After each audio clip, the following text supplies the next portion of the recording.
अमीर बेटी का सौदा। अमीर बाप की बेटी शिल्पी को मुकेश पसंद होता है, लेकिन दोनों के बीच हैसियत की दीवार खड़ी होती है। और फिर कहीं नौकरी कर लो ना, क्या हमेशा ये लोहे की सलाखों के पीछे भागते रहते हो? कितनी मेहनत करते हो। शिल्पी, नौकरी से कुछ नहीं होगा।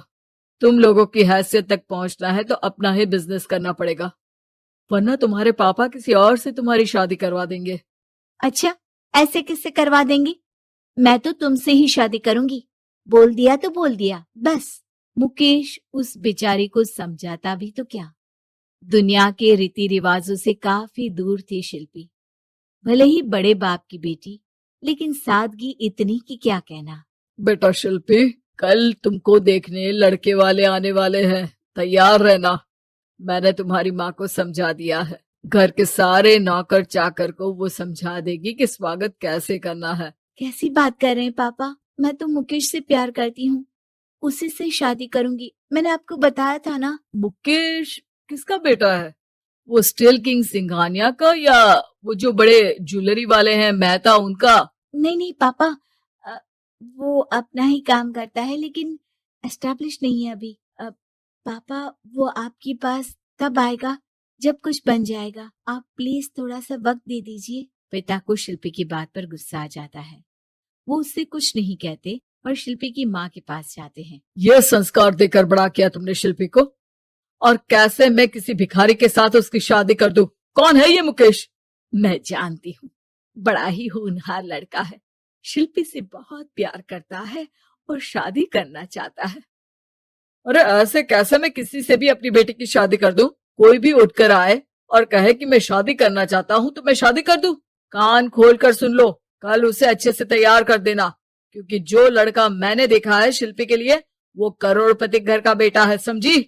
लाख मना करने पर भी शिल्पी को उस लड़के से मिलवाया जाता है जो उसके पिता ने उसके लिए देखा था। देखिए, मैं किसी और से प्यार करती हूँ और उसी से शादी करूंगी।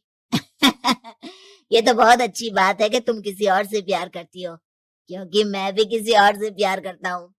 लेकिन शादी तो हम दोनों को ही करनी होगी, जानती हो ना, ये बिजनेस और ये सारा कुछ।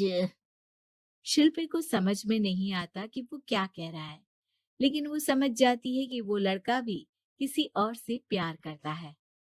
पिताजी, वो भी कह रहा था कि वो किसी और से प्यार करता है। हाँ तो करने दो ना, हमने तो नहीं रोका। तुम अपना देखो, शादी के लिए हाँ कर गया है वो। लेकिन क्यों? अरे वो और मैं दोनों ही एक दूसरे से प्यार नहीं करते, फिर शादी क्यों कर ले? पापा, एक बार सिर्फ मेरे कहने पर आप मुकेश से मिल ले। पिता शिल्पी के कहने पर फॉर्मेलिटी के लिए ही सही, लेकिन मुकेश को घर बुला लेते हैं। देखो, ज्यादा वक्त नहीं दे पाऊंगा। ये बताओ कि शादी के बाद कहाँ रखोगे उसे? 2 कमरे के मकान में? नहीं सर, मैंने 2 साल के बाद का सारा प्लान कर लिया है। मैंने आयरन इंडस्ट्री खड़ी करने के लिए पूरा ब्लूप्रिंट तैयार किया है। मेरी खुद की जगह है दादाजी की, बस थोड़ा फंड का अरेंजमेंट हो जाता तो काम शुरू कर देता। अच्छा, मतलब तुम यहाँ फंड रेज करने आए हो?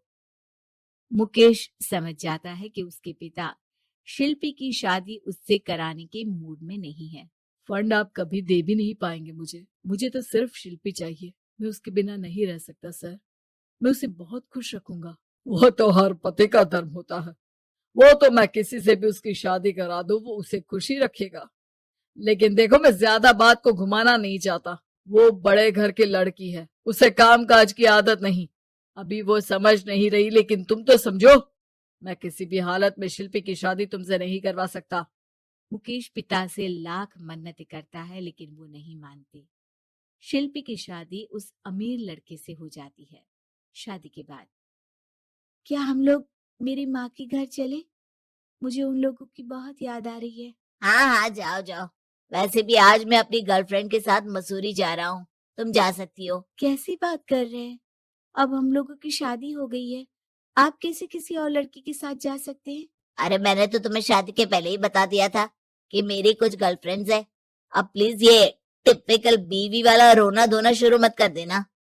शिल्पी पिता के घर जाती है और माता पिता को सारी बात बता देती है। इतना गंदा इंसान निकलेगा, मैंने तो सोचा ही नहीं था। अरे क्यों कराई मेरी फूल जैसी बेटी की शादी ऐसे घर में। और तो क्या हो गया, शुरू शुरू में हर घर में ऐसा होता है, धीरे धीरे ठीक हो जाएगा। और वैसे भी उन लोगों के साथ हम लोगों की एक बड़ी डील फाइनल हुई है, समझी। उन लोगों से रिश्ता बनाकर रखो, तभी पैसों की बारिश होगी। पापा, अब समझ में आया कि आपने मेरे साथ ऐसा क्यों किया। मुकेश आपके सामने गिड़गिड़ा कर गया कि वो मुझे बहुत खुश रखेगा, लेकिन आपने मेरी शादी एक ऐसे लड़के से करा दी जो किसी और लड़की से प्यार करता है और शादी सिर्फ समझौते के लिए कर रहा है। पापा, मैं जा रही हूँ, लेकिन इस घर में कभी पैर भी नहीं रखूंगी। आपने मुझे सामान की तरह इस्तेमाल किया। माँ शिल्पी को बहुत रोकती है, लेकिन वो एक नहीं सुनती। कुछ समय बाद, शिल्पी, मुझे नहीं लग रहा कि अब हम दोनों के बीच ये शादी और रह पाएगी। मैं किसी और से शादी करना चाहता हूँ। वैसे तुम परेशान मत हो ना, तुम्हारे पापा के साथ हम लोगों की डील जो चल रही है ना, वो नहीं रुकेगी, क्योंकि तुम बहुत अच्छी लड़की हो। ठीक है, मैं जा रही हूँ, तलाक के पेपर में साइन करके। लेकिन एक शर्त है, मैं कहाँ गई ये बात मेरे पिता तक नहीं पहुंचनी चाहिए। शिल्पी घर छोड़कर चली जाती है। वो एक नौकरी करती है और अपना जीवन खुद संभालती है। लेकिन एक दिन, शिल्पी जी, आपसे मालिक मिलना चाहते हैं। अब मुझसे क्यों? शिल्पी मालिक के कमरे में जाती है, जहां सामने मुकेश होता है। अरे आप, आपको देखकर बहुत खुशी हुई, बहुत बड़े आदमी बन गए। थैंक्स, पर तुम्हें नौकरी करने की क्या जरूरत पड़ गई। मैंने तो सोचा भी नहीं था कि तुम मेरी शिल्पी होगी। तभी वहां शिल्पी के पिता आ जाते हैं। शिल्पी, तुम्हारे बारे में माँ से पता चला। घर चलो बेटा, मुझे माफ कर दो।